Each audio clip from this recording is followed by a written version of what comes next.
I just practiced from YouTube. Okay, so we can start. Thank you for joining us on our discussion for Bhagavad Gita. Last week we did the third chapter. So we'll start with the fourth chapter. If I can just share the screen.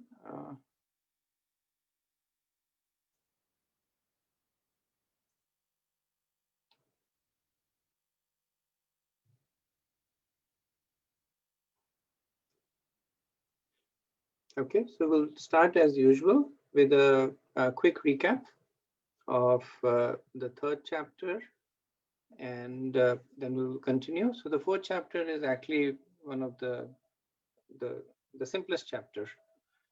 So I'm expecting we should be done well within the allocated time. And if there are any questions or discussions in terms of the previous three chapters, we can probably include that also.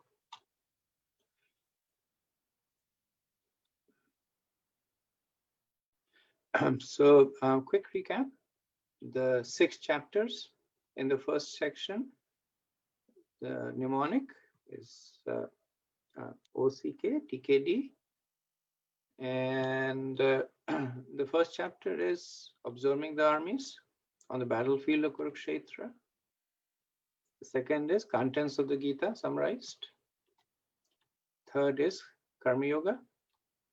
Fourth is the one that we'll be doing today, which is Transcendental Knowledge, 44 verses. Fifth is Karma Yoga, action in Krishna consciousness. And sixth is Dhyan Yoga.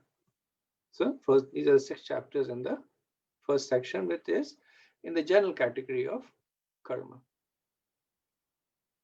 So these were the things that would be good for us to memorize after the previous class. So we can go over it by show of hand if it works. So does anybody remember the flow in the third chapter? I just put the mnemonic down.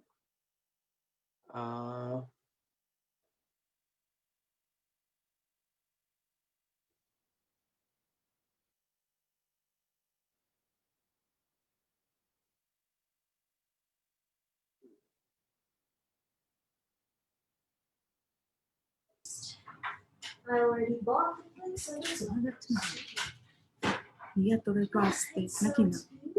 So what does C stand for? Briti? So C is for Arjun's confusion. C is for Arjun's confusion. Then S, Sunil Prabhu.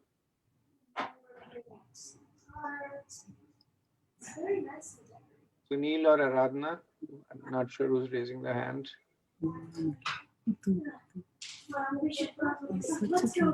Suitability of action. Yes, prayer. Okay, I think maybe they're not able to. Actually, at least I'm not able to hear them. Ravi Prabhu, yes? Suitability of karma or jnana. Okay. Thank you. What does P stand for?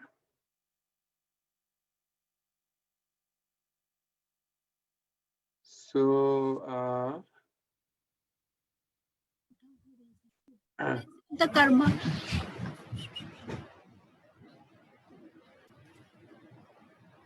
So is this Dhaval or Seema? Dhaval Prabhu, go ahead. Potency of karma. Correct. Thank you.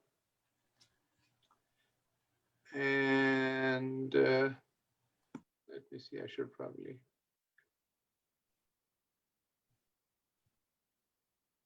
What does U stand for?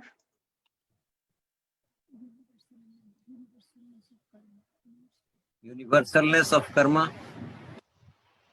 Universalness of karma. Thank you. And N, Balaka.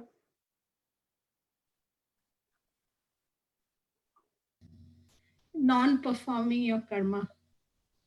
Thank you. So not performing the prescribed karma. So this was the 5-section flow in the 3rd chapter. Begins with Arjun being confused about the interplay between karma and Gyan. Krishna actually says that Gyan is superior, but karma is better because if one does not have the adhikar, does not have the purification, then one should go through the process of karma. And then he explains the potency of karma, which is that it can deliver one to the platform of Gyan and deliver the same results as that of Gyan. For the universalness, Krishna talks about the fact that even if one is on the platform of Gyan, he should still perform karma, so as to set an example for others. And the last section was the karma, not performing prescribed karma, where Krishna speaks about the various aspects. And this ultimately then leads into the next chapter, the 4th chapter. So we had said that there is essentially one major difference between the platform of karma and Gyan, and everything else kind of flows from it. Anybody remembers what was that one overriding factor that determines the difference? Okay. Preeti? So in karma, you see yourself as the body, whereas in Gyan, you see yourself as the spirit soul. Very good. Thank you. So in karma, you see yourself as the body, and in Gyan, you are at the platform of Atma Gyan, you see yourself as the soul, and then everything else kind of comes from the conception. If you're in the bodily conception, you're full of material desires, need to engage your senses, you're attached to the object of the senses. And if you're on the platform of Gyan, you have no material desire, self-satisfied, and you are renounced.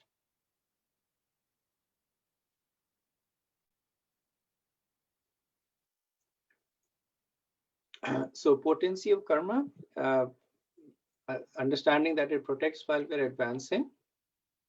And so we had a mnemonic over here. We know you, Krishna. And this was essentially the various stages through which one advances by scrupulously following the principles of karma. So anybody remembers what B stands for? Ravi Prabhu? Karma. Thank you. So these are sinful activities that are contrary to the scriptures. Then we have the next, which is K, Kajal Prabhu.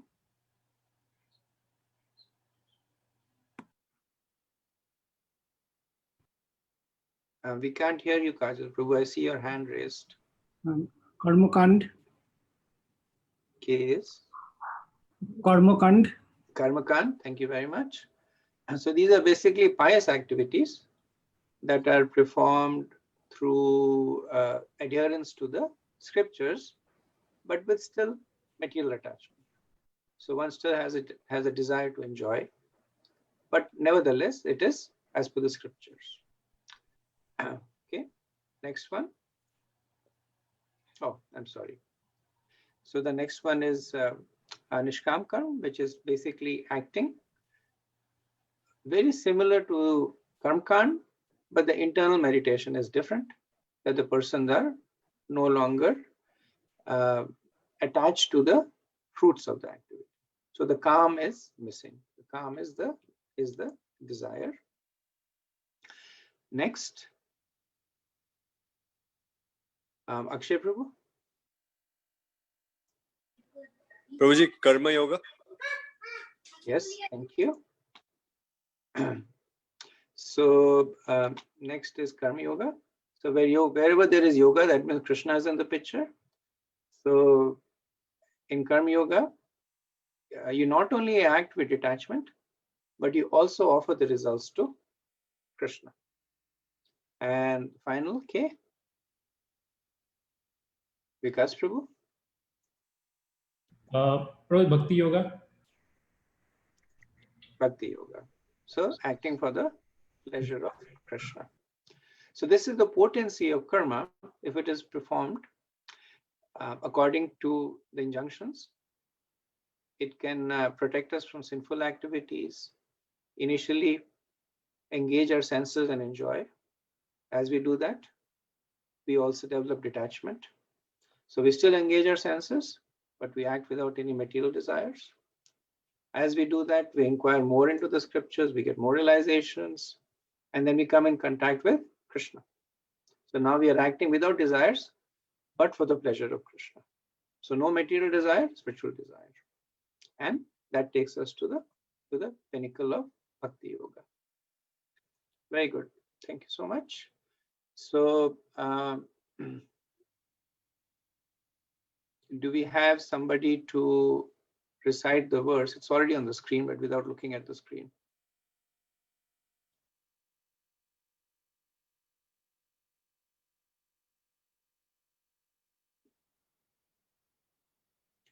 Other than Ravi Prabhu, nobody memorized the verse?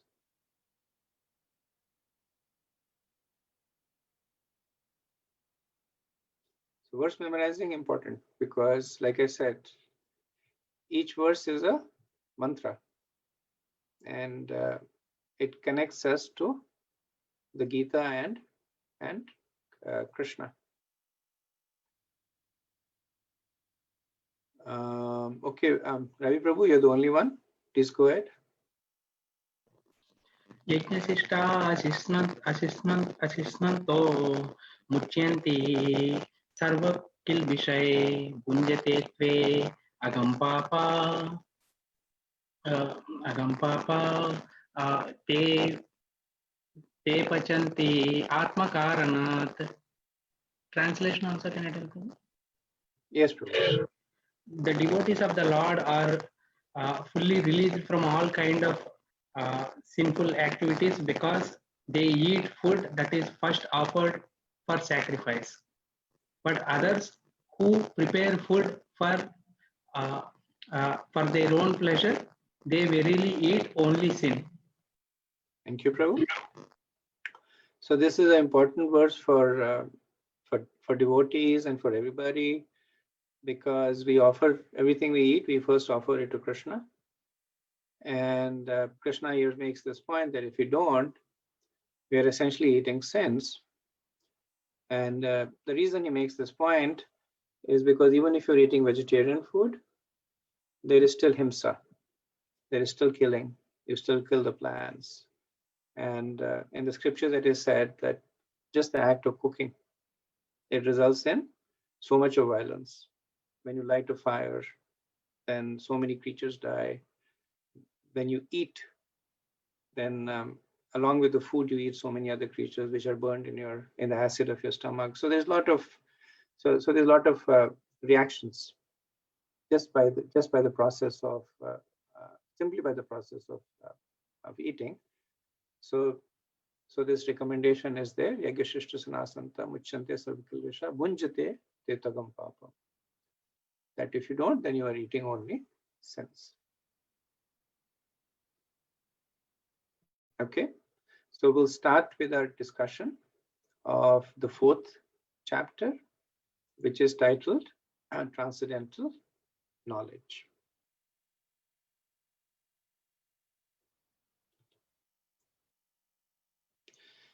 So let's recap. Where are we in this conversation between Krishna and Arjun? So we began with Arjun refusing to fight, giving seemingly valid reasons, and then he accepts the fact that he is confused and surrenders to Krishna. and requests for instructions. So Krishna then instructs Arjuna to fight. And he explains that everyone is an individual eternal spirit soul that cannot be killed. And this we had understood was on the platform of Sankhya, difference between the body and soul. And then he said that you should perform your prescribed duty, which is the greatest protection against all kinds of sins. So then he recommended that Arjuna do his duty, karma. And then finally he said the best of all is to perform activities with the knowledge of the soul. So this is Krishna introducing Arjuna to Buddhi Yoga, or acting without any material attachment.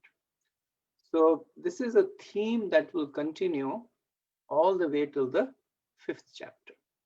This theme of acting on the platform of the soul and not the body, which is also called Buddhi Yoga, which is also called Nishkam Karma Yoga. So then the 3rd chapter began with Arjuna being confused between karma and jnana. So he understands karma as action and jnana as inaction. Now jnana here is understood to be on the platform of Atma-jnana. That a person is situated on the platform that he doesn't see himself as the body, but the soul. And such a person, there is no need to perform any action. So he says that you want me to be situated on the platform of karma or jnana. And then Krishna says that as per your adhikar. If you're qualified, jnana is fine. If you're not, then be on the platform of karma. So one who still has desires must, and he emphasizes must because he also talks about the dangers of premature renunciation. So he said must act religiously and get purified at the same time. So potency of karma. Even those purified act without desires. This is the universalness of Krishna, of karma, to set an example for others. And then finally, he concludes by cautioning against sinful activities, not performing sinful activities. So this is where we were so far in the conversation. Now let's see the connection between this chapter and the previous chapter, the 3rd chapter. So at the end of the 3rd chapter, Krishna tells Arjuna about the importance of karma and how lust forces one to sinful activities. So Krishna made this point that even though a person may be having the discrimination, but because of lust, the person is forced to give up the prescribed duty and act in a sinful way. And then he says that use the platform of knowledge as a means to protect against this lust. So this is a segue into the 4th chapter where Krishna speaks more on the topic of this knowledge that he is recommending. So this is knowledge in the context of karma. So initially when we were dividing the Bhagavad Gita into the 3 sections, we had said the first section is karma, the second is bhakti, and the third is jnana. So that jnana that comes in the 3rd part of the Bhagavad Gita is essentially the knowledge of the interactions of the soul with the different aspects of material nature. This knowledge is specifically in the context of what do you need to do your prescribed duty, or more generally, that what is the understanding of karma. And of course, Krishna always delivers more than what is superficially visible. So while he's speaking about this knowledge about karma, he will also speak about the 2 other aspects of jnana, which is knowledge about himself Bhagavad Gyan, and knowledge of the self, which is Atma Gyan. So let's go through a conversation between Krishna and Arjun, in which this topic of Gyan will be developed. So this is not an actual conversation that happens in the Gita, but the acharyas like Vishwanath Chakravarti and Baldev, they kind of impute a conversation to establish a point. And it's not an imaginary conversation, it's not make-believe, because it is consistent with the flow, but it basically breaks a point into further details. So before we do that, let's look at the quick differentiation between karma and gyan. So, or more like, what is the more correlation between karma and gyan? So karma tells us that we should perform our duty. Gyan tells us that what is our duty, the knowledge of what is our duty. Because many times people say that I'm doing my karma. And then you ask them, what is your karma? They're at a loss to explain it clearly. So before you do something, you need to know what it is that you're doing. So that's the first aspect of Gyan, is to know what you're supposed to do. Then as karma gets more developed, then the idea is that when the performer becomes detached from the action. And the corresponding Gyan that helps in this case is Atma Gyan, that know that you are the soul. As it gets developed further, it morphs into bhakti, either karma yoga or bhakti, and the Gyan over there is knowledge about Krishna. So from this we can understand that karma and Gyan, they are very closely interlinked with one another. When we perform anything, then even before we perform, we need to know the whys and the hows. So in the third, fourth, and fifth chapter, this close interlinking is going to be explored between Krishna and Arjuna. And then the final aspect of karma is that it helps to protect us from sinful activities. So this was the last part of the third chapter, where Krishna says that use knowledge to protect yourself from sinful activities. So let us now see a little bit more about this knowledge. And this knowledge which is the topic of the fourth chapter, will actually include the other 3 points also.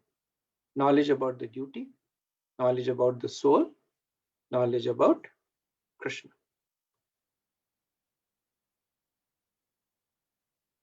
So let me pause over here before we go a little bit deeper into the fourth chapter and see if we have any comments.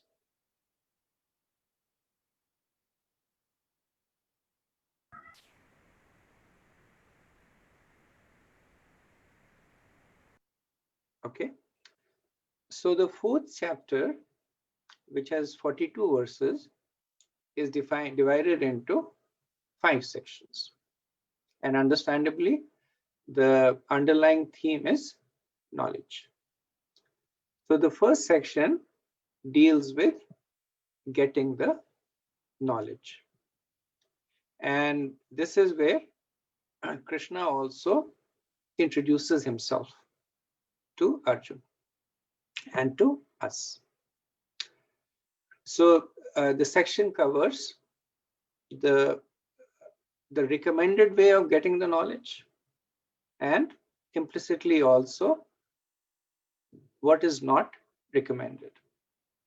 And this is the basis, the foundation of the chapter. Because the chapter is going to talk about knowledge, then the first question is, where do you get that knowledge from? So Krishna deals with that right up front, and he also deals with it in the conclusion of the chapter, because it is something very important. Knowledge is potent. It's like a sword. If you get it from the right place, you can sever everything that is bad.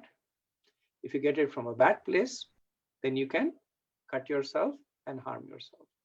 So that is why Krishna emphasizes this right away. Second is the process of understanding the knowledge. That after having received knowledge, then one needs to understand it. Then what is it that I am being told? And this is the second section, which actually resolves into an understanding of doership. So we have been talking about karma, and one of the aspects of karma that will be explored is who is performing the karma, who is the doer. And once this knowledge is understood, then the third part comes, which is how to apply the knowledge. Applying the knowledge results in nishkam. So as I had mentioned, the third, fourth, and fifth chapter, they're essentially about the same overarching topic, which is reaching the platform of nishkam karma. In the third chapter, Krishna introduces sakam karma, acting with desires, and then recommended that the nishkam would be the goal. Here he is giving the path to reach nishkam. The fourth section, which is yajna in the general sense. So yajna, we had understood in the third chapter, was performing your prescribed duties. So after one applies the knowledge, then realizing the knowledge means internalizing it. So somebody might tell me that this is the best thing to do to improve your health, and then I follow that, I understand that and follow that. And then when I actually see my health improving, it's the experiential part of this pursuit. So Bhagavad Gita is a practical book. It is not about armchair philosophers, not about theoretical knowledge only. It gives theoretical knowledge, but ultimately the purpose is to connect it to experiential aspect of one's existence. So this comes in the fourth section. And the fifth section talks about the protection of this knowledge.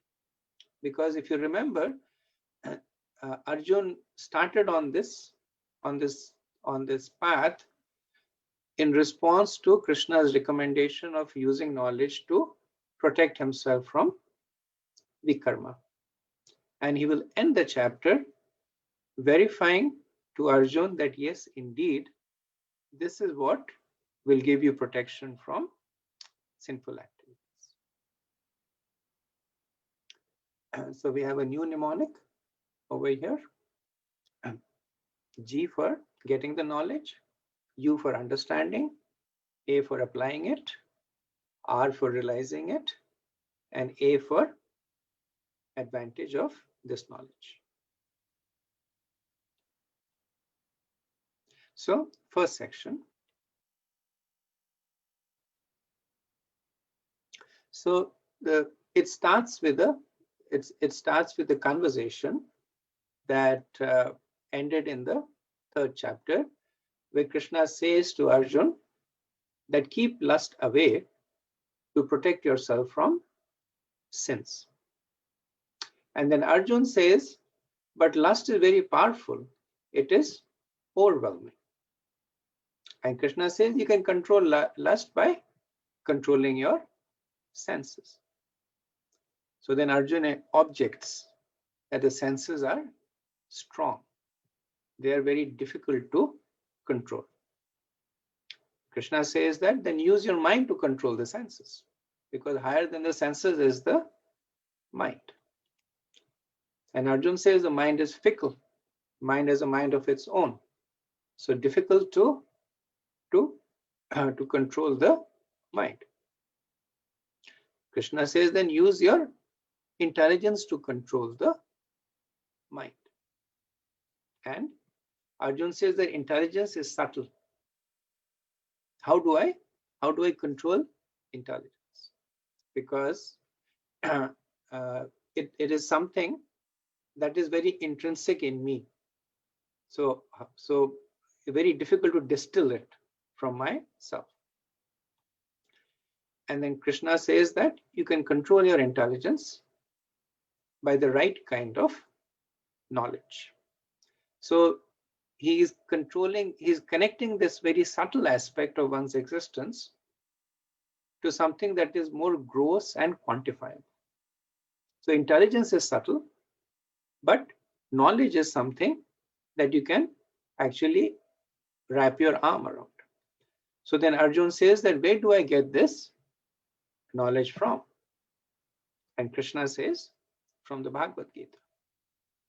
So in the 4th chapter, he begins off by actually glorifying Bhagavad Gita. So Arjuna says what makes the Bhagavad Gita special? Because Arjuna has so far been speaking from so many other scriptures. He's been quoting different scriptures to support his point. So he says that what makes the Gita special? And Krishna, with commensurate modesty, says that I spoke it. Which is what makes the Gita special. And then Arjuna asks, for the benefit of us, what makes you special? And Krishna says, the fact that I am God. So in this section, Krishna establishes the fact that the knowledge that one should get should be from the source that is absolute. So absolute means that the source cannot be contaminated. So which is why he is almost forced to put himself in this position of declaring his own divinity. Because so far, Krishna has not spoken about himself. The focus has been completely Arjuna. The focus has been completely Jiva. You do this, this is good for you, this is harmful for you. But now, because he is speaking about something that is intrinsic to the ability for one to make any progress, he wants to emphasize that the knowledge is coming from an unimpeachable source. So that is why he declares to Arjuna that I have spoken this Gita. Now, one may say that he's actually in the process of speaking the Gita, but then Krishna makes this point that this is not the first time that I have spoken the Gita. So he says that I spoke this Gita millions of years ago to Sun God, to Vivashwan. And then from Vivashwan, it went to Ikshvaku, and then it came through the lineage of the royal kings.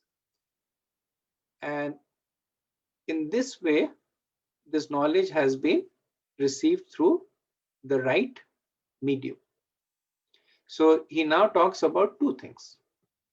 The knowledge should be from the right source, and it should be received through the right medium. Now, the right source is Krishna. He is the source of all the knowledge. So, the transcendental knowledge should ultimately originate from Krishna. And it should be through the parampara, which means that it should be through an unbroken disciplic succession. So, in fact, the reason Krishna says that I'm speaking this Gita to you again is because that disciplic succession was broken. And because this knowledge is so valuable and so important, I have personally come here again to give this knowledge and re-establish that disciplic succession. So this foundational part of the chapter, it has two benefits. So there is an immediate benefit that the chapter will tell us what needs to be done. What is the process of acquiring the Gyan, applying the Gyan? So that point has been made. Krishna says, get it from a valid source, through a valid medium. That's the immediate benefit. And then the ultimate benefit is that Krishna has now introduced himself. Now he's not going to speak much about himself. He just speaks a very few verses, bare minimum, to establish the efficacy of the knowledge. But that process of introducing Jiva to Bhagwan, that process has begun. It will take a while to fructify, but at least Krishna is there in our consciousness now. That yes, Krishna spoke the Gita. Krishna is the personality of Godhead. Krishna cares about us. Anytime that he sees this knowledge being corrupted or mitigated, he personally comes. So Krishna has now entered into our consciousness. That is the ultimate benefit that will gradually be developed through the rest of the chapters in the Gita. So this is the end of the first section about getting the knowledge from the right source through the right medium. So I'll pause here and see if you have any comments. Yes, Piali. Hare Krishna Prabhu, I had a question. So if the Gita was, Krishna spoke about the Gita millions of years ago, and it's a conversation between Arjun and Krishna. So I'm slightly confused. So when he spoke about the Gita millions of years ago, was it during a previous incarnation of Arjuna? So thank you, Prabhu. It's a good question. So when Krishna makes this point to Arjun that I spoke this knowledge to the sun god millions of years ago, then Arjun objects to it, saying that, effectively saying that you and I, we are contemporaries. We are about the same age, and the sun god is ancient. So how could he have spoken this knowledge to sun god? Which is why Krishna is then almost forced to reveal his divinity. He says that the reason that I was able to speak it to the sun god millions of years ago, because I'm God. And I unlike you, he tells Arjun, that you take births, you forget about your previous birth, your each birth you get knowledge, you lose knowledge. But that's not applicable to me because I am the personality of Godhead. Now, the focus here is on the knowledge that was given. So it's not that this 18 chapters, 700 verses with, Dhritarashtra Uvacha, Arjuna Uvacha, and Bhagwan Uvacha was spoken, but Krishna says that I gave this transcendental knowledge to Vivashwan, and then it established that disciplic succession. So the understanding is the same knowledge is being given to us through this conversation between Krishna and Arjuna. Thank you, Prabhu. Prabhuji, I have a quick question. So you said about the right source. So why is it right medium, the parampara, important if it's from the right source from Krishna? The medium is important because it has the potential of corrupting the knowledge also. So let's assume Arjun got the knowledge from Krishna, and then he went around and then he spoke something different. That actually it's okay, sakam karma is okay. That's the ultimate goal of life. That dharmarth kam moksha, that you just enjoy piously. Now, the person who's listening from Arjun does not have access to Krishna. So he will accept that as knowledge, and he might turn around and give it to somebody else. So the potency of the parampara is that whatever knowledge is received is given without any adulteration. Which is why when Prabhupada was writing the commentary on Bhagavad Gita, he called it Bhagavad Gita as it is, because he wanted to stress on the fact that this is the same information that was given by Krishna to Arjuna. And we actually have practical experience. We can, if you go to a bookstore and pick a copy of the Gita that is not authorized, then you will see that the messages might be presented differently. If you read a Gita from Sripad Shankaracharya, then the theme in that Gita is that you are God. Same verses, same Sanskrit, but developed in a different way, because the transparency of the parampara is not maintained. So that's why parampara is as important as the potency of the source, because it maintains the potency of the source. Thank you, Prabhuji. Hare Krishna Prabhuji. In the beginning of third chapter, Arjuna has a doubt that, like he is thinking that Jnana is superior over karma, so he wants to, as two different paths, and he wants to perform Jnana. And by elaborating on karma, like actually in third chapter itself, Krishna clarified that why karma is superior and why he needs to perform karma. And even Buddhi Yoga, like he further elaborated. So like I actually could not understand the connection, like how chapter 4 is a natural extension to chapter 3. So what is that is not told in chapter 3 that he is that is related him to fight? So there is so these are successively detailed elaboration. So in the second chapter, Krishna speaks about Buddhi Yoga, which in itself should be enough for Arjuna to stand up and fight. That could have been the end of the Gita, but then Arjuna doesn't get it. So he's confused. Should I do this? Should I do that? So third chapter elaborates on the notion of Nishkam Karma, that do your duty but without attachment.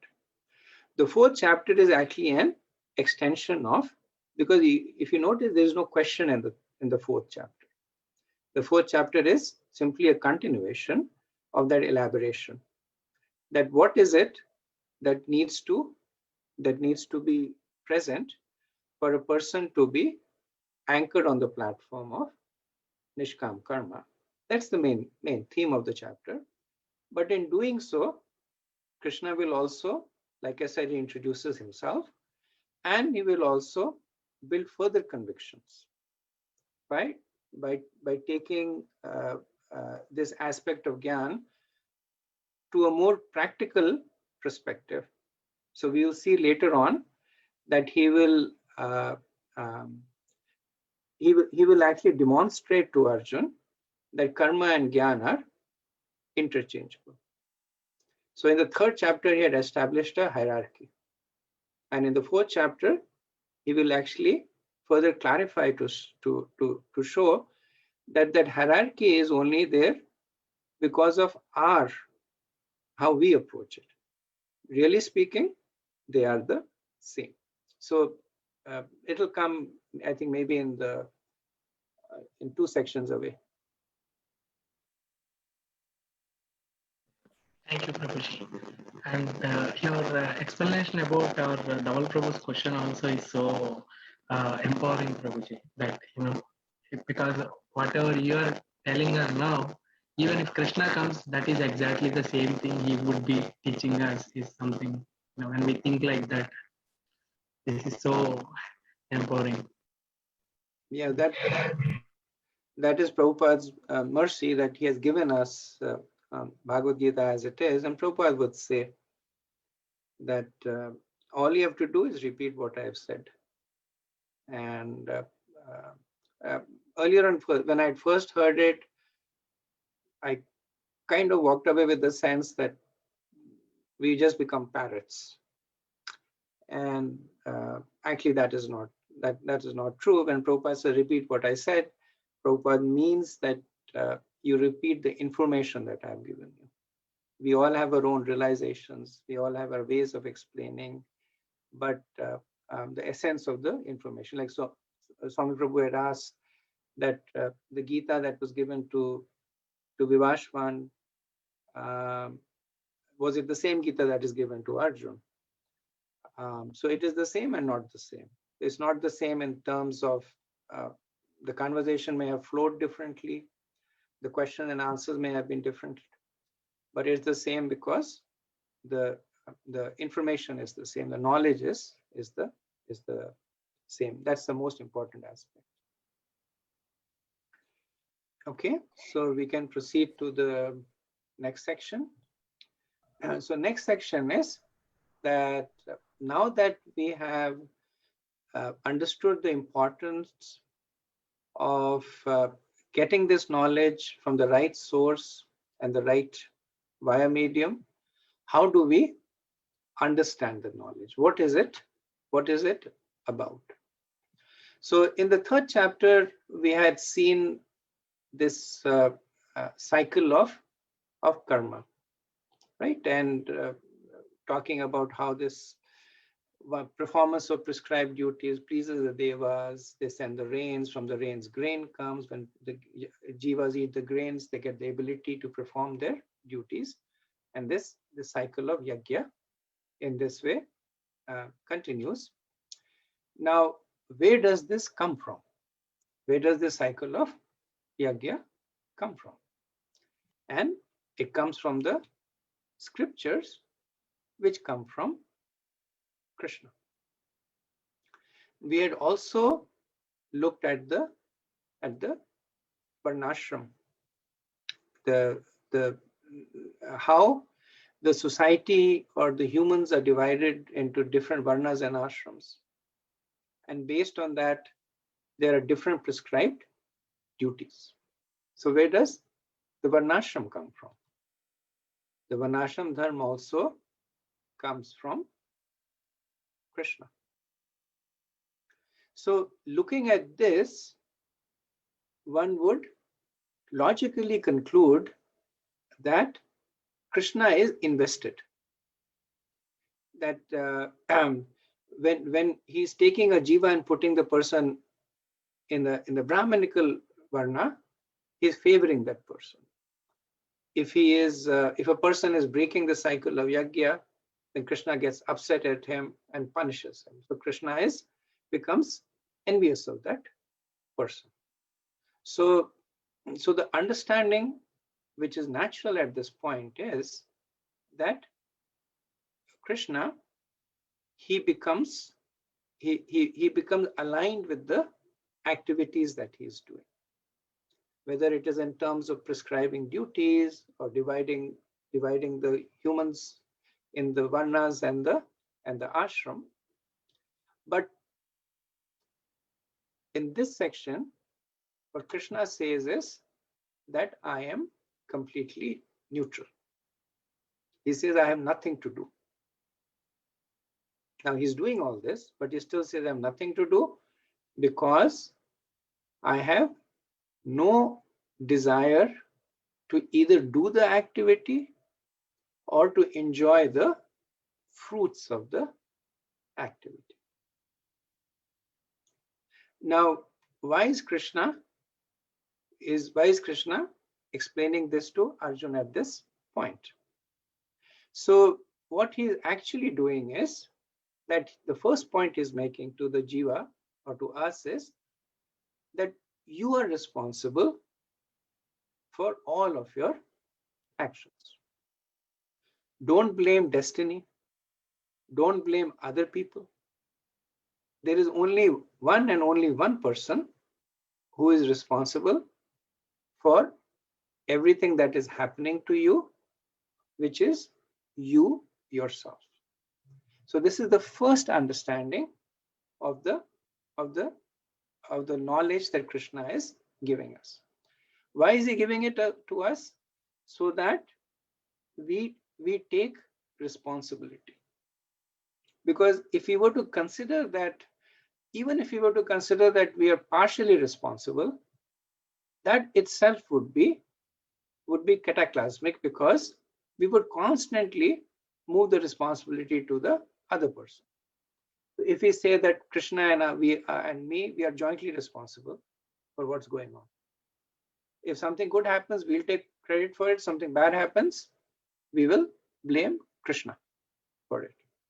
So the foundation of this knowledge that is giving us is first that we take ownership.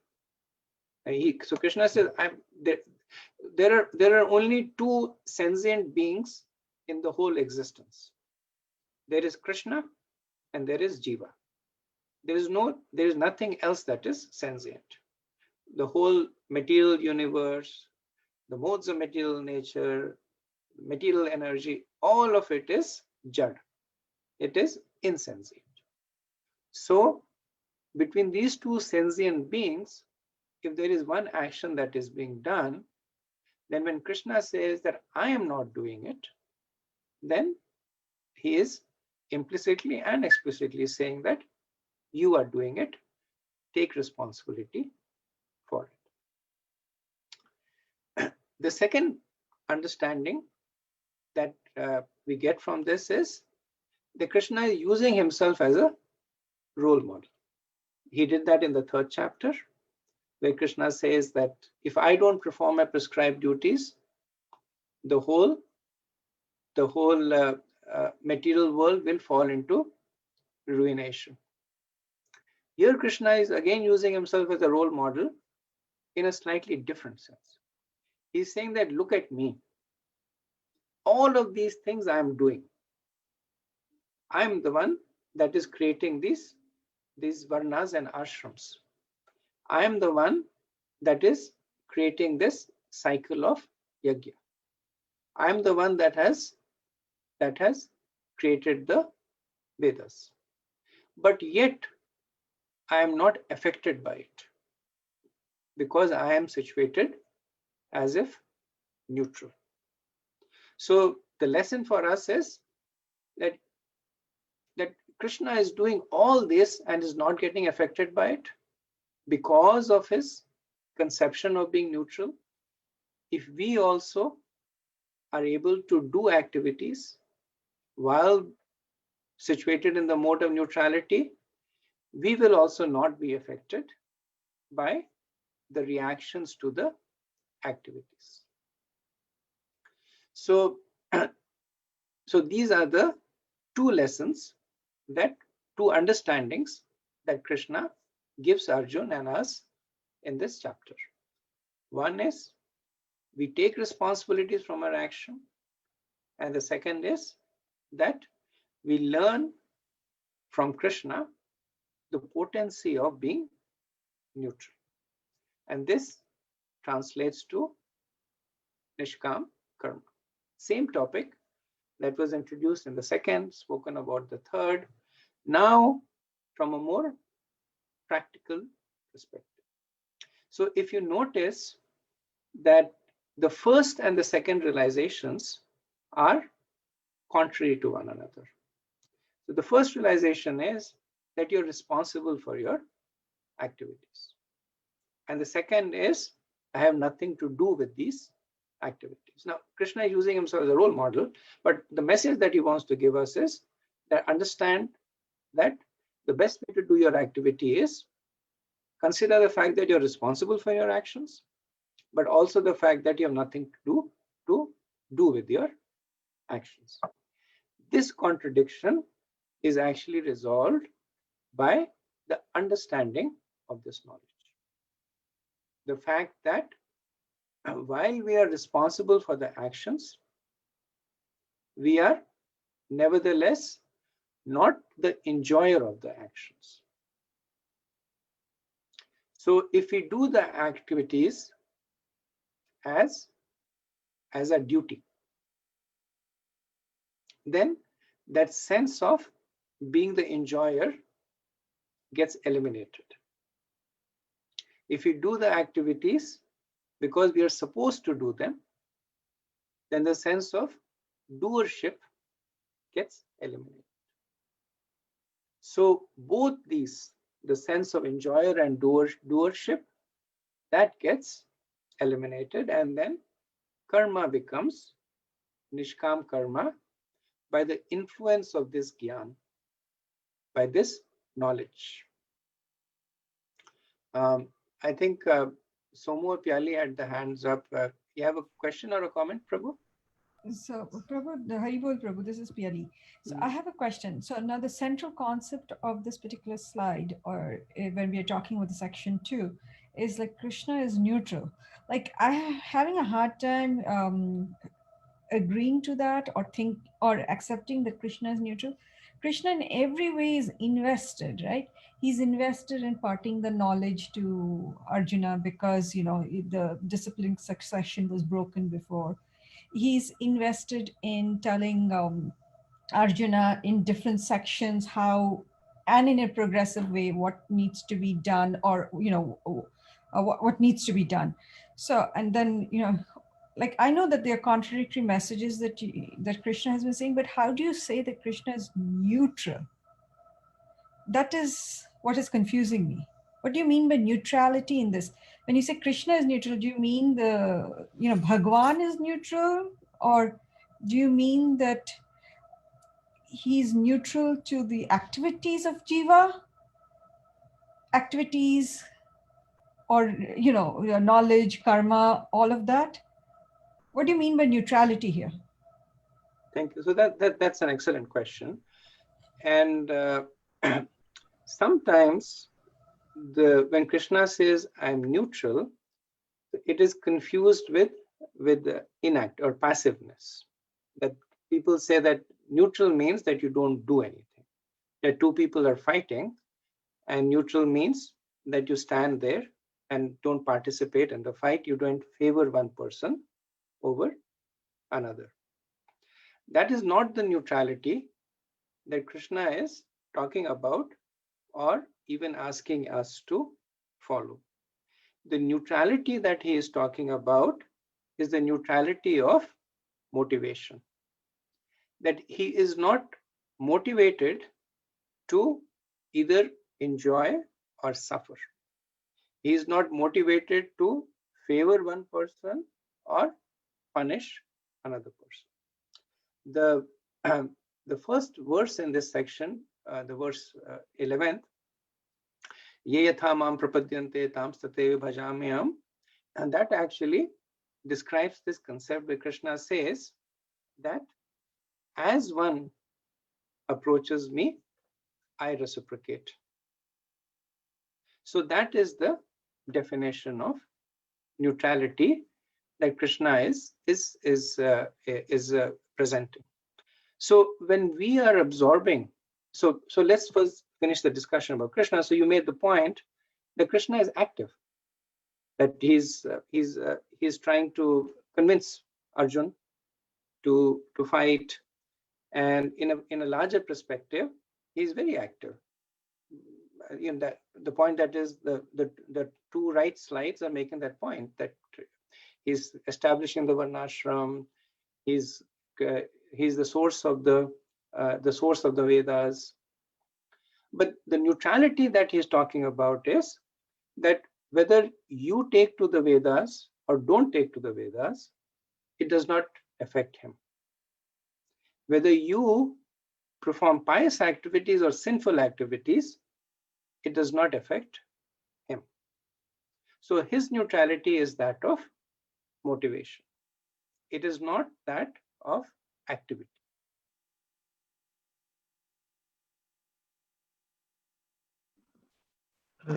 Prabhuji, like what you mean by activity? Because even in Arjuna's case, he is answering questions because he asked for it.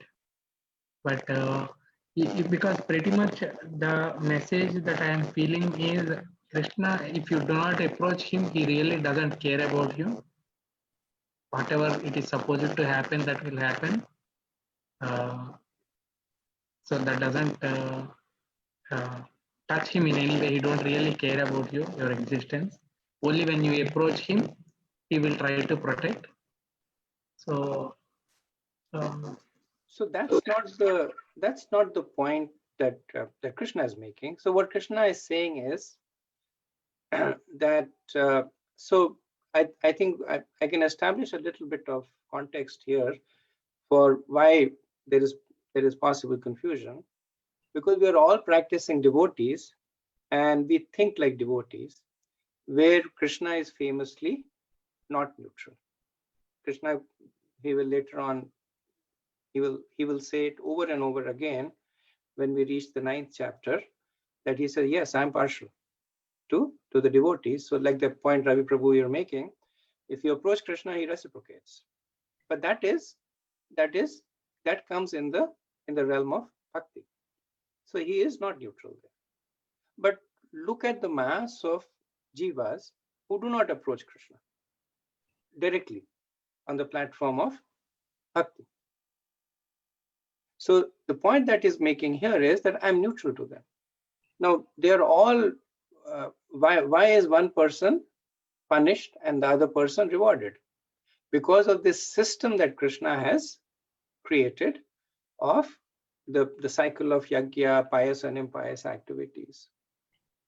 But yet, he is not affected by the fact that one person is getting punished and the other person is getting rewarded.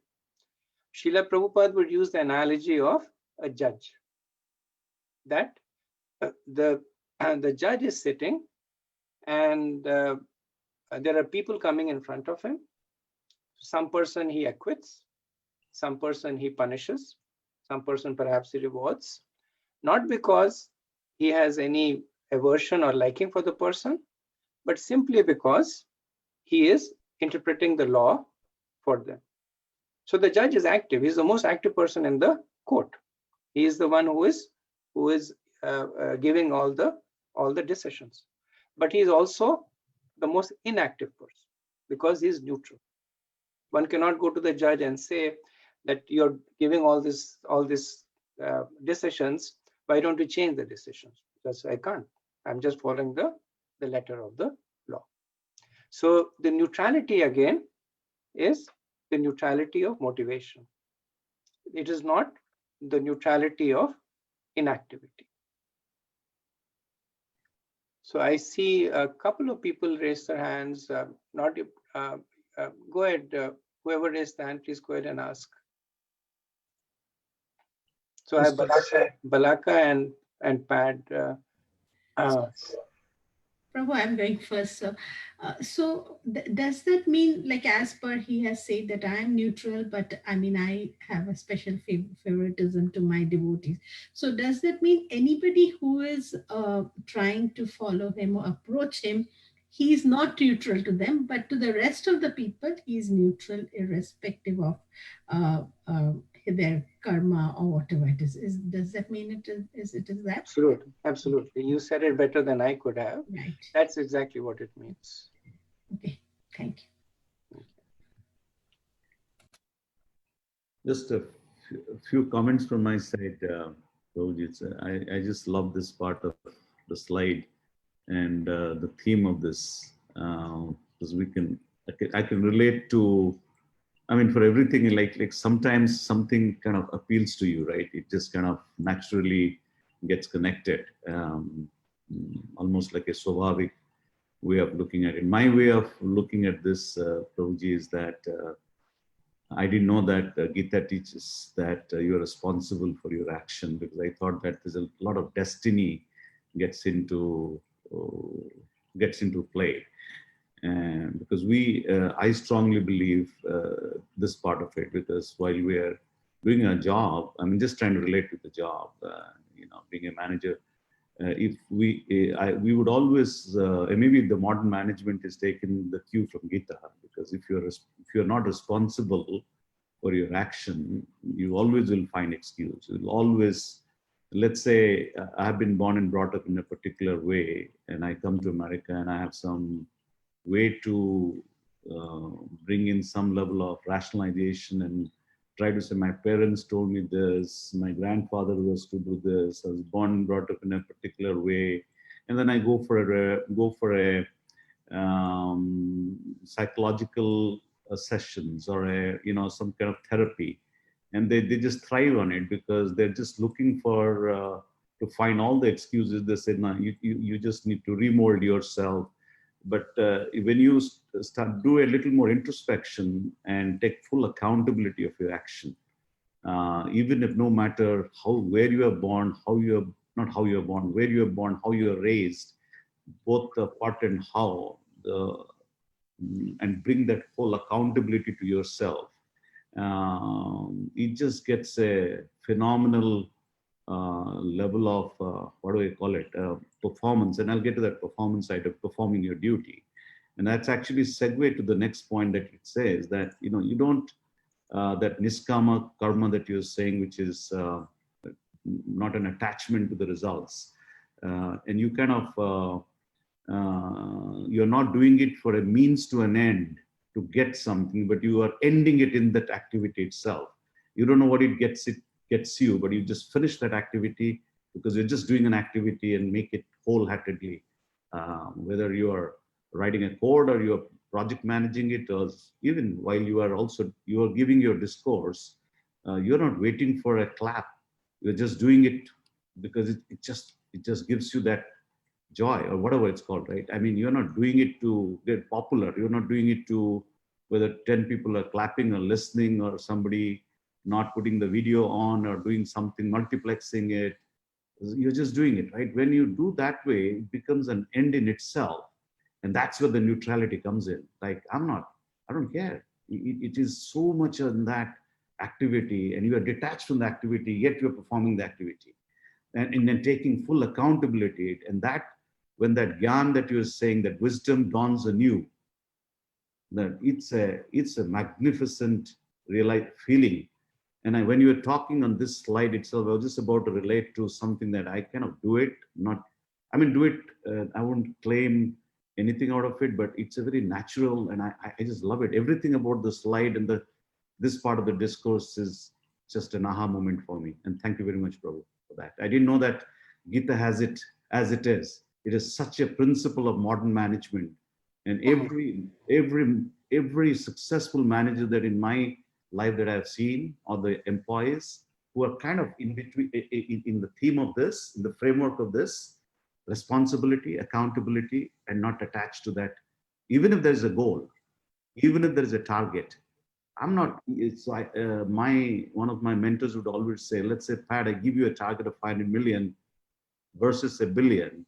You don't have to change your activity. You got to do your activity. The results with you're not doing it for 500. 500 would happen, or 300 would happen, or a billion would happen if you break down each activities in that activity itself, and not a means to an end. And in that activity is an end in itself. It's a phenomenal responsibility and accountability. Just a comment from my side. Thank you for sharing it, Prabhu, and summarizing it so eloquently. Thank you. Okay, so there are no more questions, then we can proceed to the next section. Just one clarification I wanted. Yeah. You had said it earlier. It was bugging me a little bit when you said, you can't kill anything. I think you gave an example of offering the food first to Krishna and then eating. Sometime back, half an hour back, and then because you said even if you're a vegetarian and you're lighting the fire and you're plucking cauliflower, it's still kind of hurting the plant or killing almost the plant.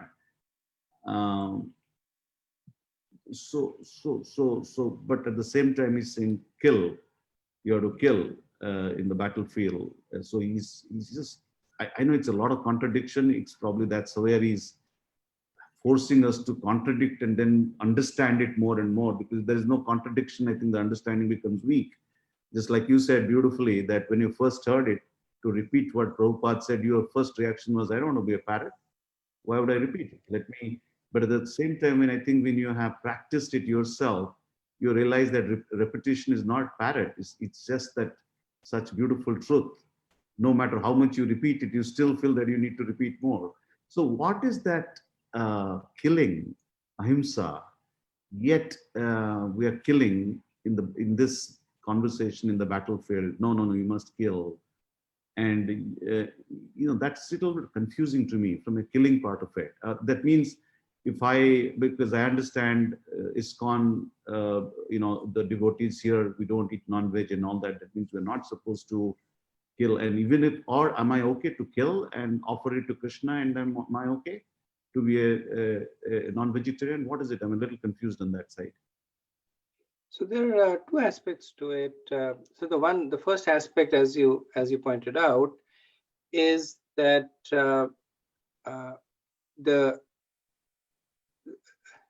the fact that an activity is pious or impious is determined by the adherence to the scriptures. Mm-hmm. So if the scriptures say that it is pious, okay, then it is pious, regardless of what the activity is. It's a leap of faith, but that's why Krishna begins the 4th chapter by talking about the fact that this knowledge is absolute and not subject to empirical evaluation. So Prabhupada gives that example that this we consider feces or stool to be impure. But the scriptures say that cow dung is pure. So we use cow dung at places where we do deity worship. If we have to purify the kitchen, we use cow dung. Why? Because the scriptures say. Now one can say cow dung is stool of the cow, it's impure, and instead of cow dung, why don't I use human dung? Because humans are higher off. But that's what the scriptures say. The scriptures say that the remnants of a dead body is impure, but we still use the conch. The conch is essentially the bones of a sea animal, and we use that to worship the deities. We use that to blow there. Now there is an apparent contradiction, but the scriptures are absolute. So once we are established on that platform, that we follow what the scriptures say, we are automatically protected from sins. So the scriptures say, and you were talking about this point of what to eat. So the scriptures give us injunctions that eat this and do not eat this. So by following the injunctions of the scriptures, we are protected from vikarma. We are protected from impious activities. Krishna, so Arjun killing is prescribed in the scriptures. So because he is following the injunctions of the scriptures, he is protected. Krishna does not stop at this point. He says, even when you follow the injunctions of the scriptures and you are not doing impious activities, the nature of the pious activities is also binding. Because when you do pious activities, then you get pious results, and then you're forced to take birth again and again to enjoy that results. So you give $1 million in charity, and because of that you have enormous pious credit. How will you enjoy that pious credit? You have to take birth again. You'll take birth maybe as a demigod or maybe as a king, but you have to take birth again. And when that effect is finished, then you again have to suffer. So Krishna is not stopping at that point of simply doing pious activities. Now he is taking Arjun to the point where he is saying, while you're doing your prescribed duties, how can you not bind yourself to this cycle of repeated birth and death? So when we do our duties, then what is binding us to this repeated cycle of birth and death is a desire to enjoy the results of those activities. So now he is unbinding that. He has already established the need to perform your prescribed duties. Now he's taking Arjun to the next level. That Nishkam Karma means you do your prescribed duties, but without a desire to enjoy. And that will protect Arjun from this, Krishna later on calls this horrible situation of having to take birth again and again and again. Okay. So thank you for the discussion.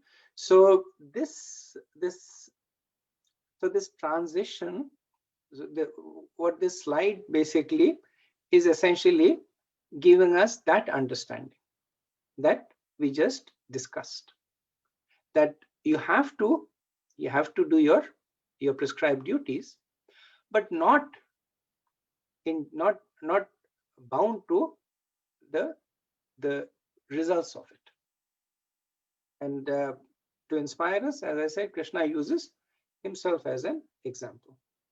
And while he's using himself as an example, he's also introducing us more so.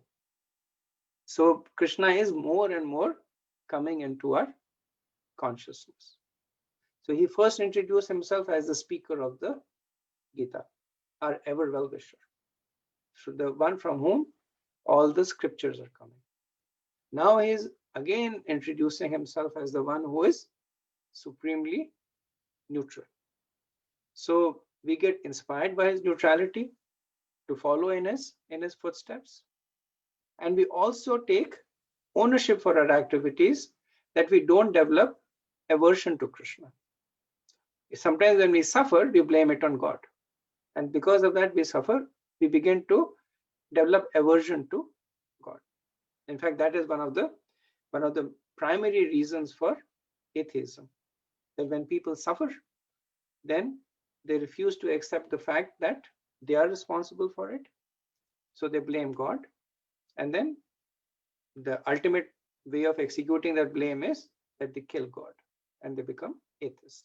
So Krishna is protecting us from both these conceptions.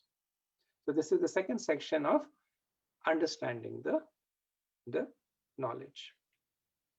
The third section is, so he has given us the knowledge, we have understood it, how do we apply it? Because like we said, that Bhagavad Gita is a practical book. So in order to see how we apply it, let's follow through the sequence of thoughts that Krishna gives us, that when we perform our karma, then the first thing that we keep in mind is to avoid vikarma. First application, do not do sinful activities.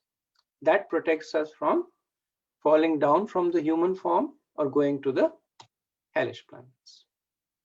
So when we don't do vikarma, then we're automatically doing pious activities. So we first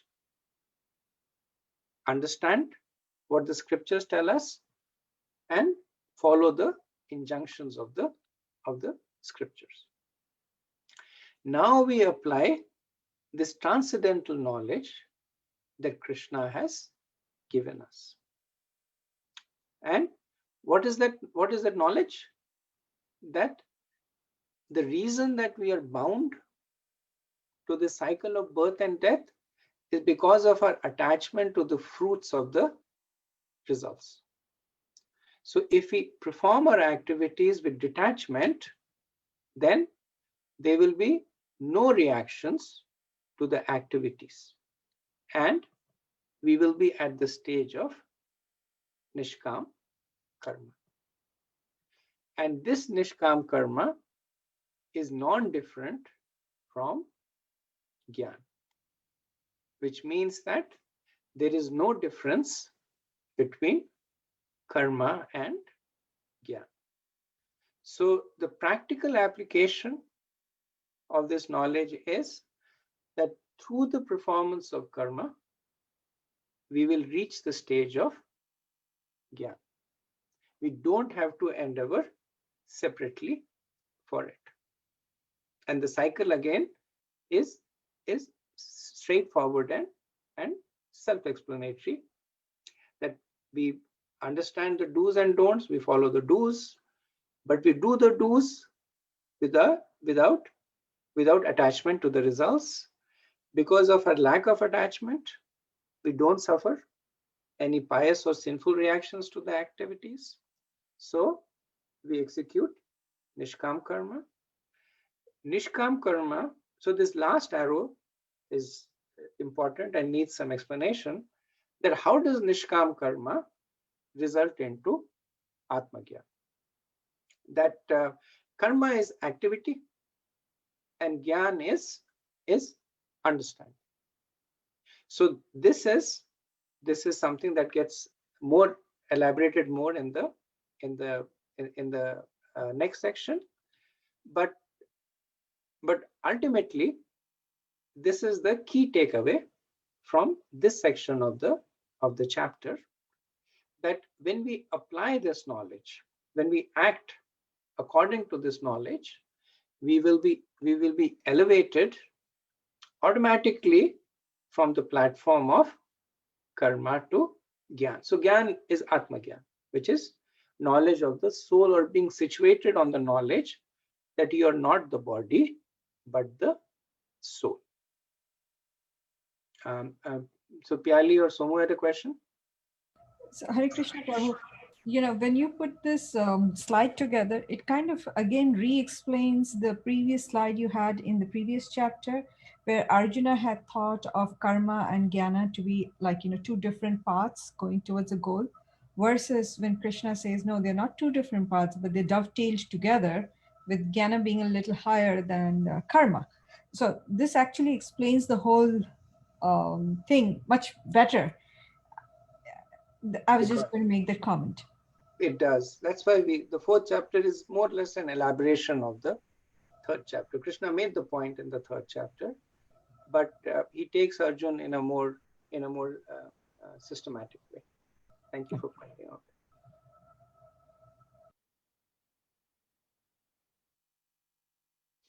Okay, so we can move on to the fourth section, unless anybody has any questions, comments on this. Yeah, Balaka, go ahead.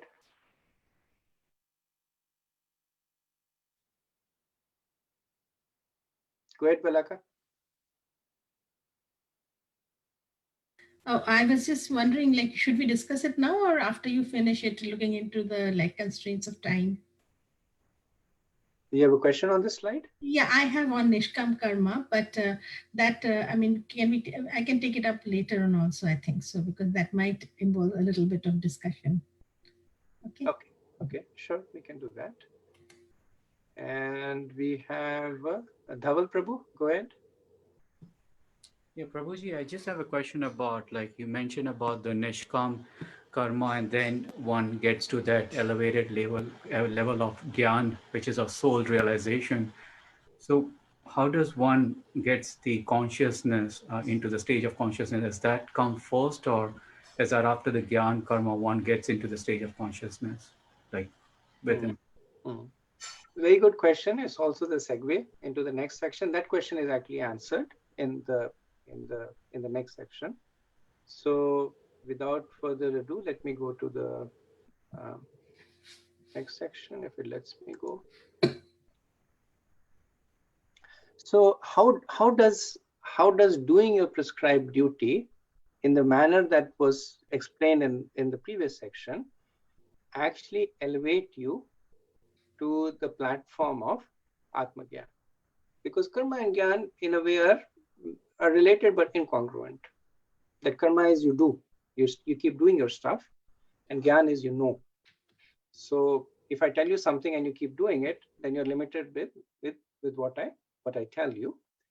And this is where the fourth section, which is the part of the realization of the knowledge, comes here. So so let's take the example, or rather Krishna takes the example of explaining how the four varnas operate on this platform of karma and gyan. So for the brahmacharis, what is recommended is to hear from their guru and to study the scriptures.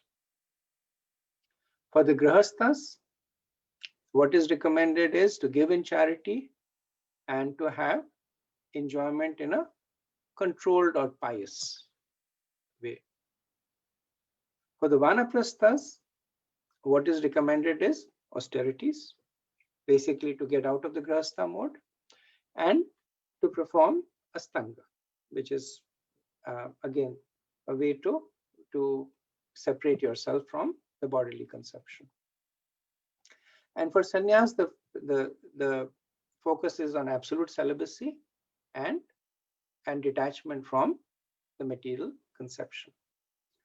So this is the cycle that actually converts an activity into a realization.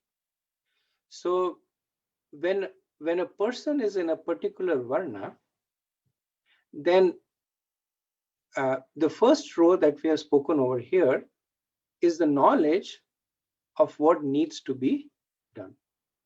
The brahmachari ashram is swadhyay, study. Grahastha, it is sense control, it is charity.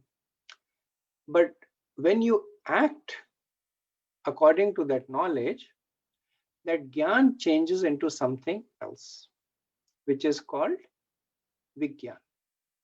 So gyan is knowledge, and vigyan is realizations. Knowledge is external, realizations is internal. So when one is acting purely on the platform of knowledge, the impetus is external. Because I have been told to do this, I do this. But because this whole system is coming from Krishna, he has designed it in such a way that as we perform the activities according to what the scriptures tell us, we internally develop the realizations that elevate us to a higher platform of understanding. So take the example of Grahastha Ashram. That in Grahastha Ashram, there is an allowance for us to enjoy. But there is also inhibitions. That in a conjugal way, only enjoy with your wife, not with anybody else. Whatever you earn, you give away a part of it in charity. Whatever you do according to the scriptures. So let's assume I'm a newbie grahastha, and I simply am told that this is what I need to do, and I follow it just because I've been told to do it. But as I control my senses, so because the nature of the senses are they're unrestricted, so maybe my senses get attracted to somebody else's wife. But then I say, no, the scriptures tell me that I should not do this. Now, when I learn to control my senses, then the realization comes into me is that this platform of not following your senses is something that is beneficial for you. Now, that realization does not really come in the category of, yeah, it's not anchored to a particular activity that we are performing, but it is coming from within. That when we deny the senses unrestricted engagement with the sense object, then we see the benefits of control of the senses, and then our understanding goes to the platform that we are not the body, because the body is essentially the summation of the senses. The body is the mind telling us to follow the senses. The body is the intelligence making plans so that the mind can follow the senses. But then higher than that is our acceptance of the authority of the scriptures. That our senses are saying, do it. Our mind is already beginning to enjoy. Our intelligence is making plans for that. But then we say, no. The scriptures say we should not do it. So that will automatically help us detach from the pushings of the senses. It will automatically train us to control the mind, and it will automatically train us to look beyond what the intelligence is telling us. So this is Vigyan. This is realization. From a more mundane perspective, and this is something that we can all relate to, that it's the difference between education and work experience. That we go to college, we get education. So we know how to do things. That is Gyan. But we haven't actually done it. So then we join an organization, and then we are said, do this, do this, do this. That is karma. That based on that Gyan, now we are doing karma. But then when we are doing it, then we are internalizing a lot of stuff. That even though I'm being told to do this, but in this situation, this is better. In this situation, I may not be recognized for everything that I do. That's just how things work. So the change of the internal consciousness that happens by this cycle of Gyan and Karma is the realization part of this interaction between Gyan and Karma. This is what actually elevates the Jiva from the platform of Karma to Gyan. Because based on realization, we have a deeper understanding of the knowledge. And not only deeper, but a wider understanding. So the way the cycle works is that it's not a fixed cycle. As this, it's a spiral.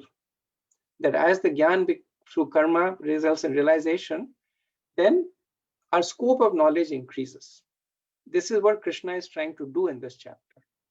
That he is giving us knowledge that is related to karma. He is also giving us knowledge with respect to himself. So as we do what Krishna tells us, our appreciation for Krishna increases. So the realization part, that yes, we begin to realize that Krishna is God. That as we do what Krishna tells us, and it is actually panning out the way that he predicts, let us see what else Krishna tells us. And then we move over to the other sections of the Gita to see what else will Krishna tell us. So this is the potency of transcendental knowledge. So this is a very important and key aspect of relating these three things. That if you do your duty in from the perspective of how you have been told to, which means you do what you have been asked to do and do it the way that you have been asked to, which is with detachment from the results. Then the realization is going to anchor you away from the bodily platform and into the spiritual platform. Okay. So, yeah, Balaka, you have a question? Yeah. So, I mean, actually, this slide even, I mean, made me, I can answer, ask this question in a better way. So, you say that by performing a prescribed way, the way we should be doing the duty, it'll elevate us from the fruits of karma and take us to Nishkam karma. But considering maybe this is the Kali Yuga or something, whatever the ashram we are supposed to be, do we actually follow these things? Because even in brahmacharya, I mean, basically we are supposed to know about the, I mean, whatever, like spiritual knowledge and all, but our kids, they are learning the so-called whatever will help them in their life and everything. And similarly for then, how many of us go to vanprastha and sannyas? So can you please elaborate on this, So it's a good point, Balaka. It's a point that begins to show up from the 7th chapter onwards, that Krishna is, of course, speaking this for all times and ages. And there are yugas in which the whole system of an ashram is followed. There is more awareness of the scriptures. But this process is very weak in a current day and age.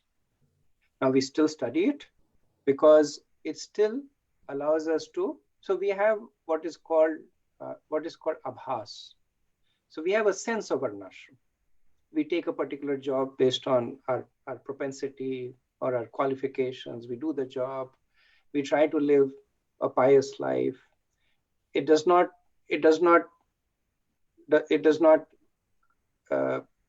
come in line with, we don't know what the scriptures say.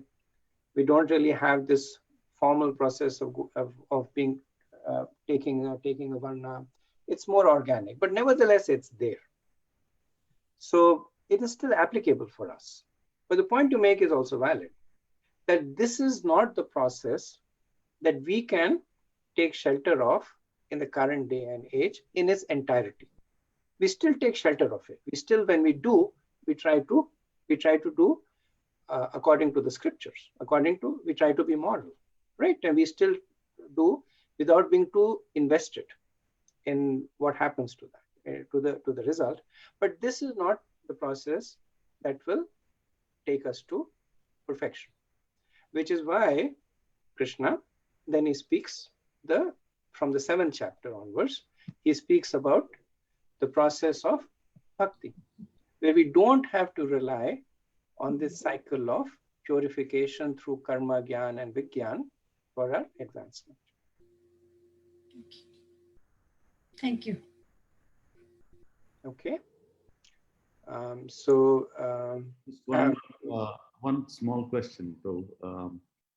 In these 4 stages, I'm sure the scripture would say, what blocks of how many years, 70-year life or 80-year life, whatever it is, then probably there are some blocks exist there. I'm just assuming that, I don't know.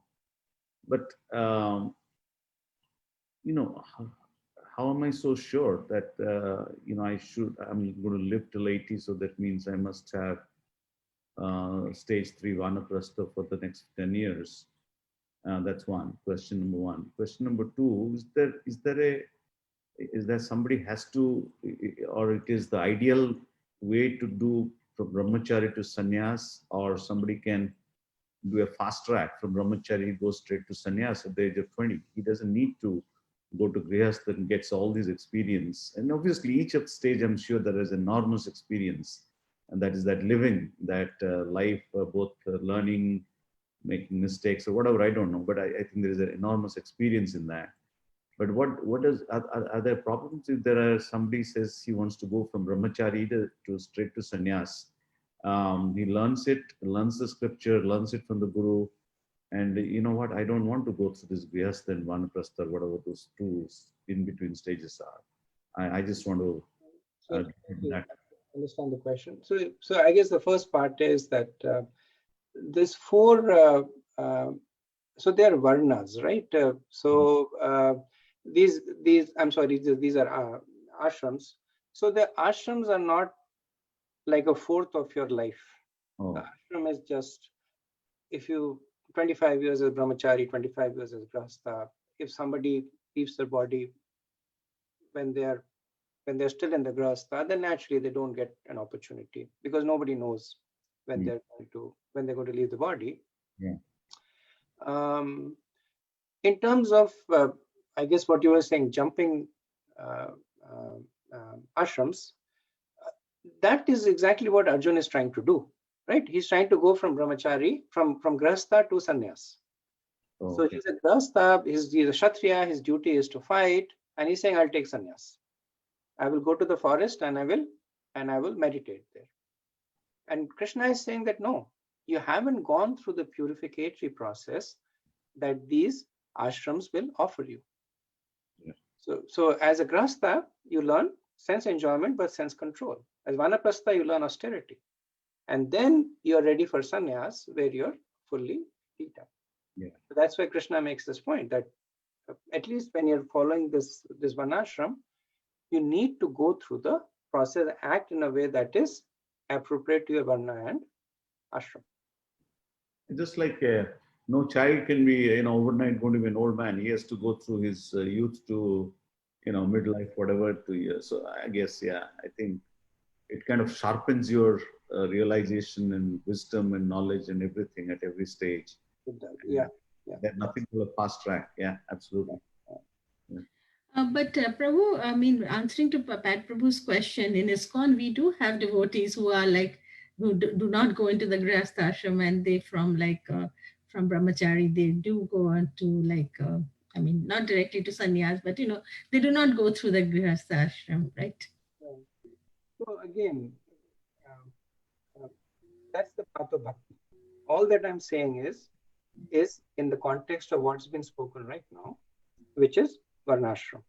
So this is essentially karma varnashram, where the purification is by the performance of your prescribed duties.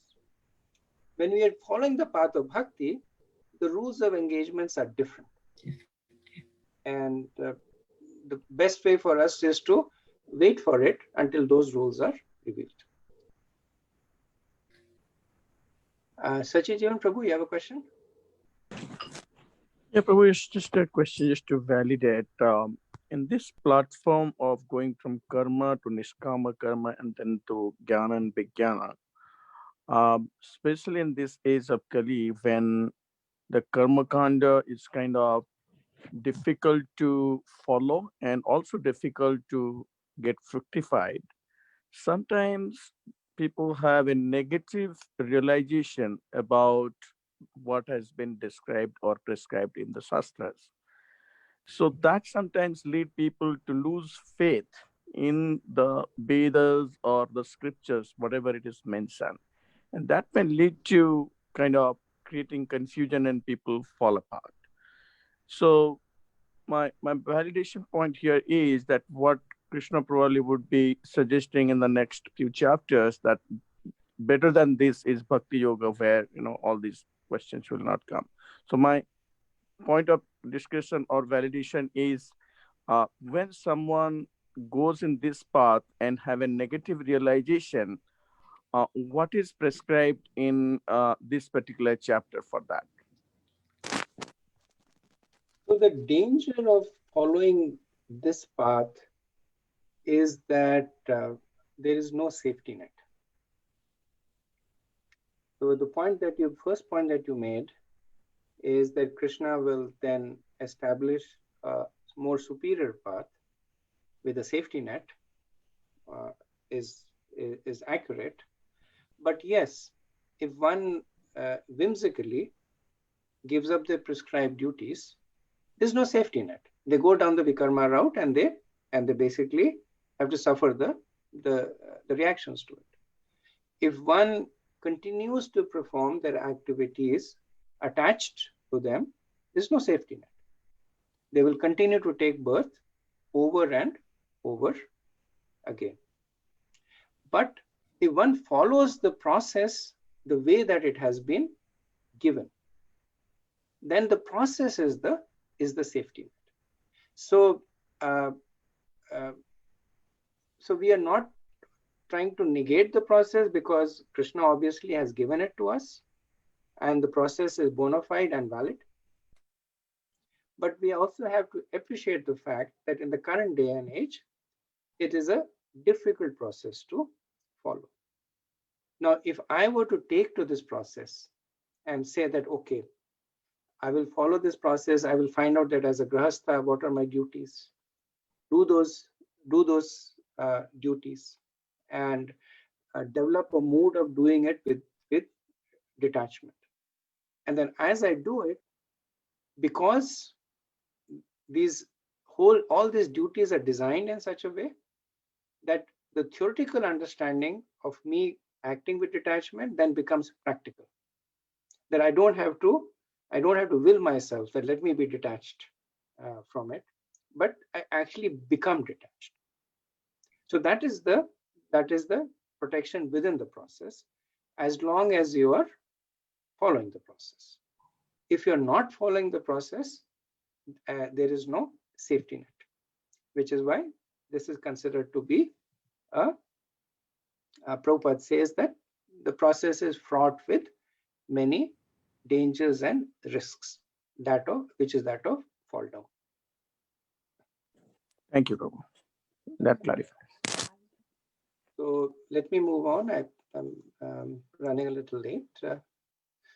So the last section talks about what are the advantages of being situated in this platform of transcendental knowledge. It's a summarization of the points that Krishna has made in the previous verses. Firstly, it protects you from vikarma. The first part of the knowledge was the gyan about karma. What is it that I do and what is it that I don't do? Once you know what you don't have to do, you don't do it. So you're automatically protected from doing sinful activities. Then, as you do the activities in the way that they are prescribed, with the consciousness that is recommended, then you elevate yourself to the platform of nishkam karma, which means that you're doing the activities but are not bound by the result. And then we saw that nishkam karma in an experiential stage is atmagyan. So when you do activities without a sense of doership, you will automatically realize that you're not the body, but the soul. This is the mystical part of it, but this is what Krishna promises. There are several analogies that are given to explain to it, but at the end of it, it's mystical. It's that Krishna has given you a process and you follow it, and it is the change from matter to energy. It is the change from gross to subtle. It is the change from being anchored on a platform of matter to the platform of spirit. But this is the result that Krishna promises. And he has already also begun to introduce himself.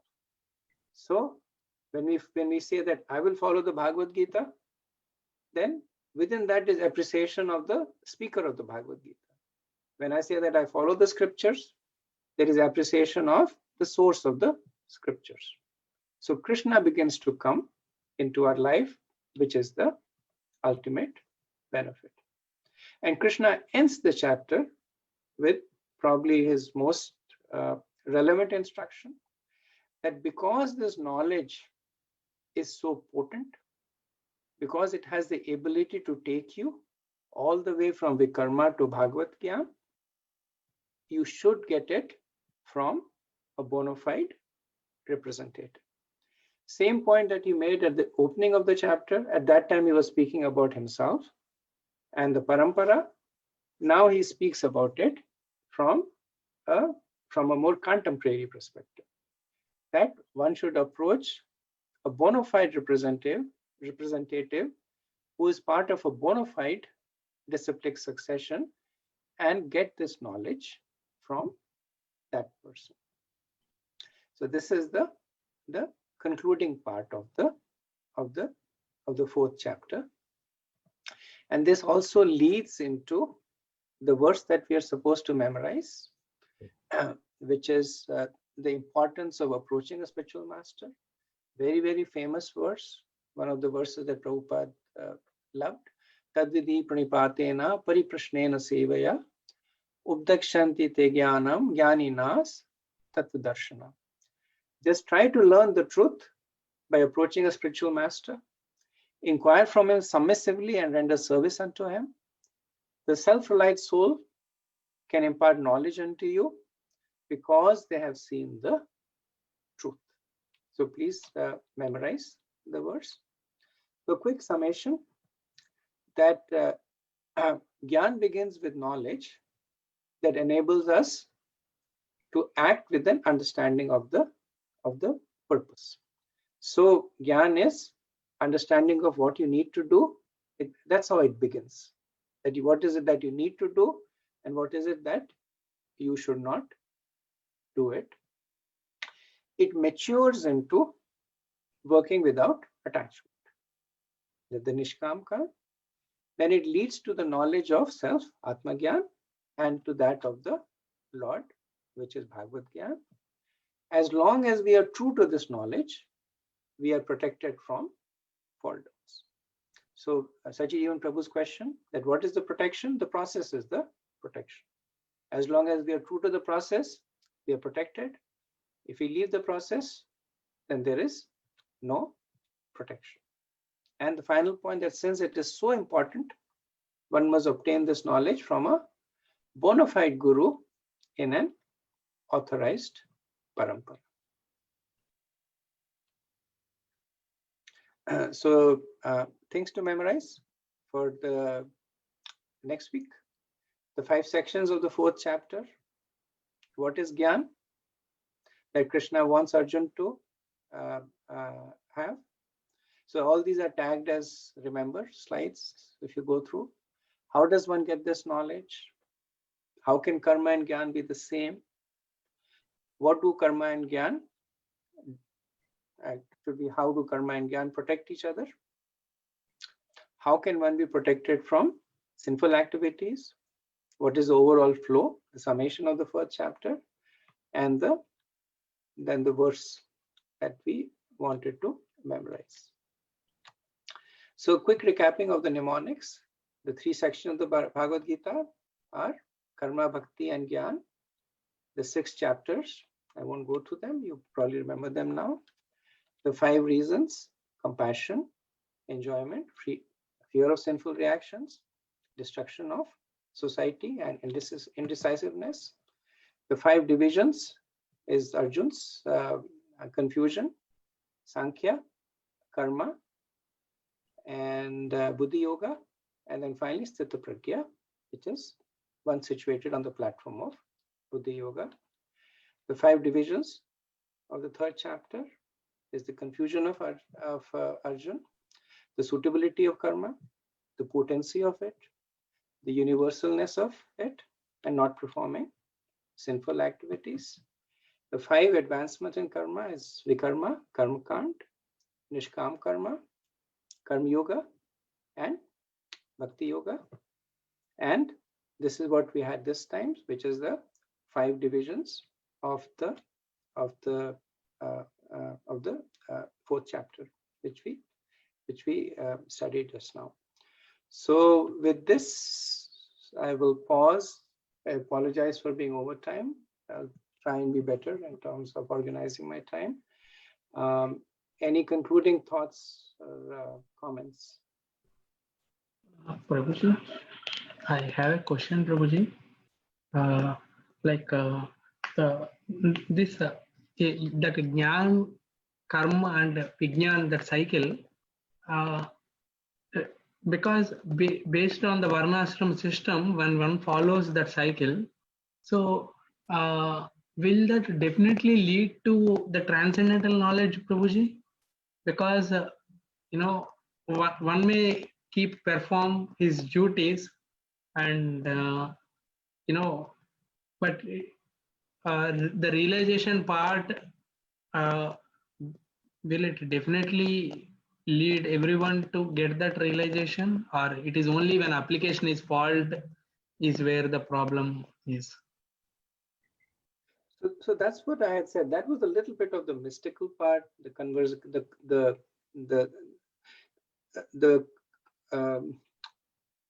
converting of activities to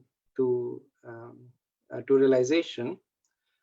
But we have practical experience, right? So you studied computer programming in school, and you had theoretical knowledge.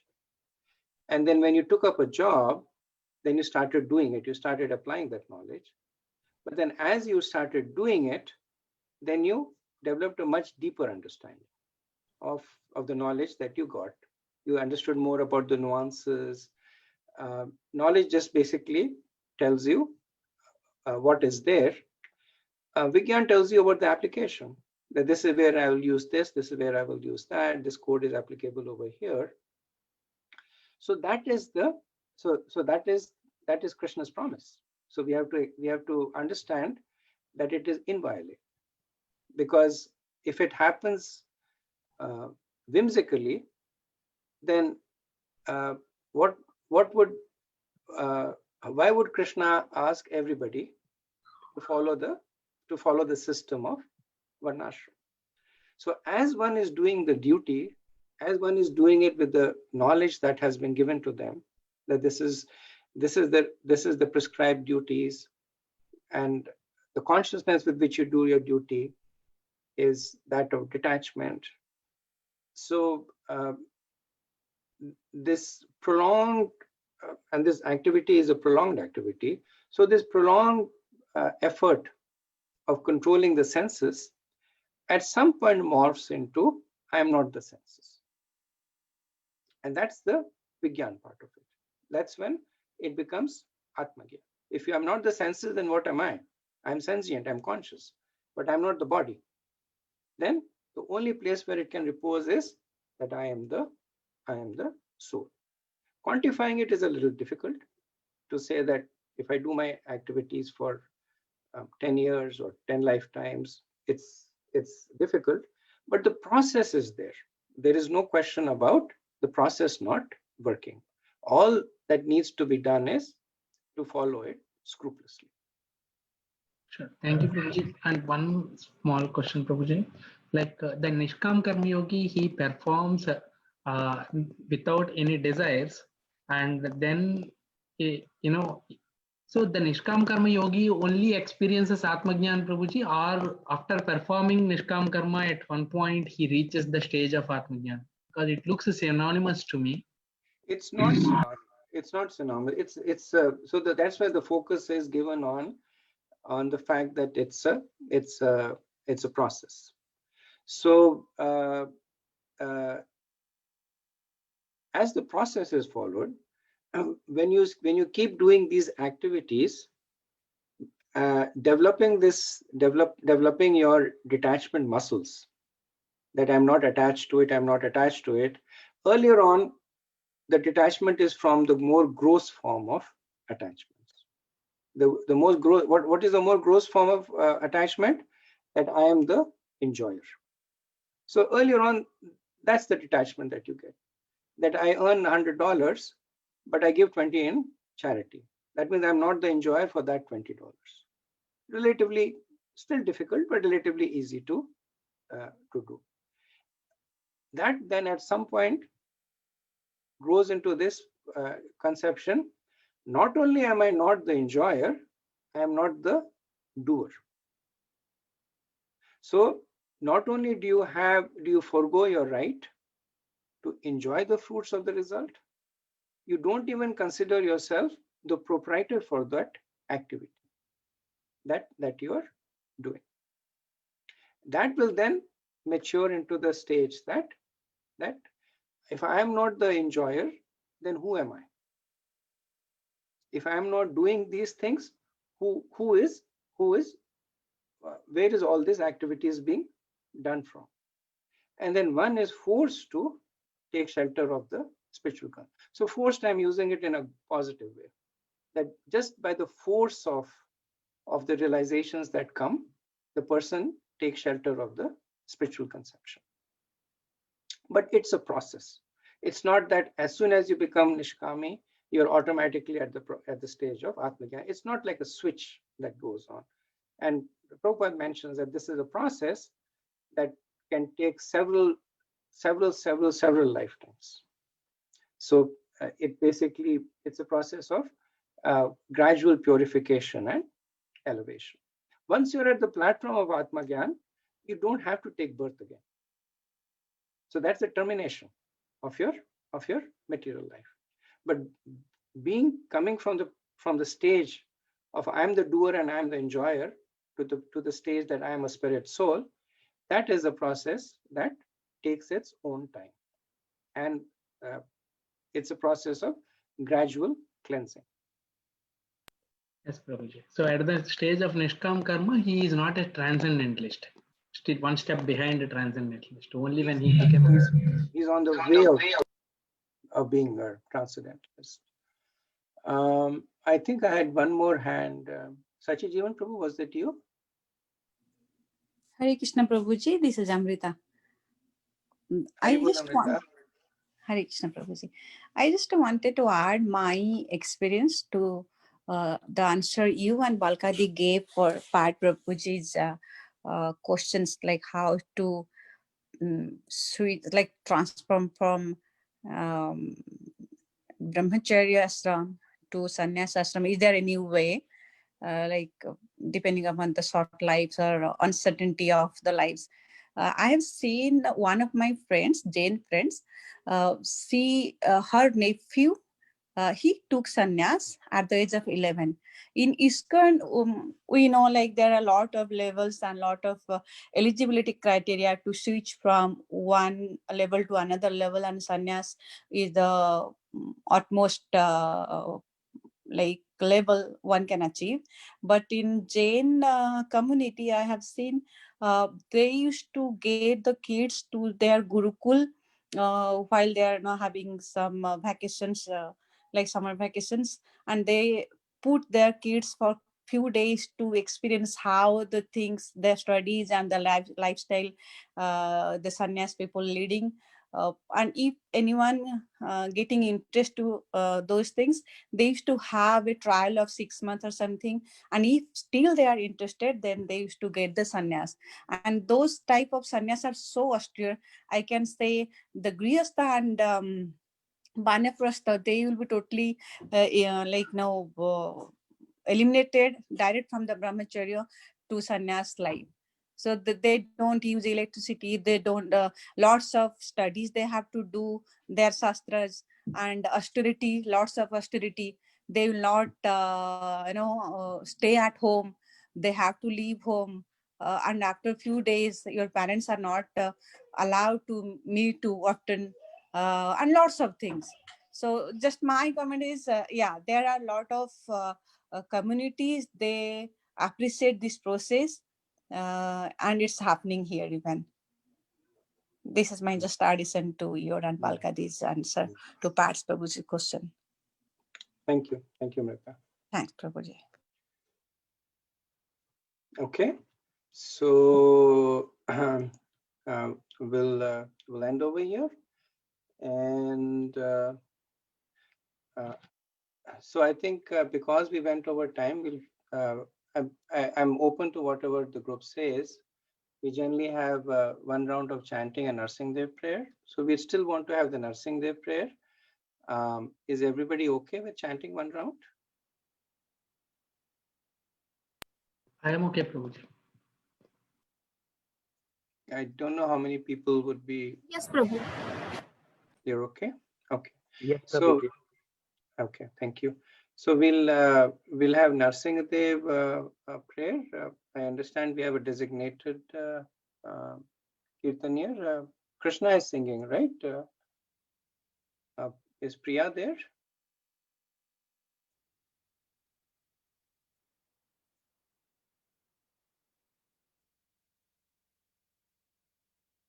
I don't think she is there.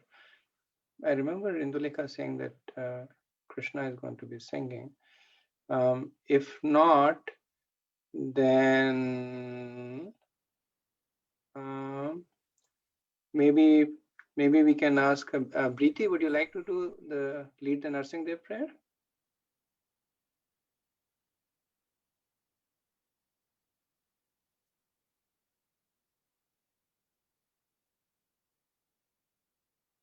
Okay. Prabhuji, Nora can do if no one is available. Sure.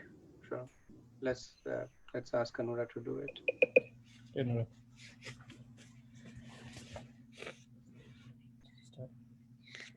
Namaste Narasimhaya. Namaste Narasimhaya. Prahaladala Dadaine. Prahaladala Dadaine. Hiranyakashiripu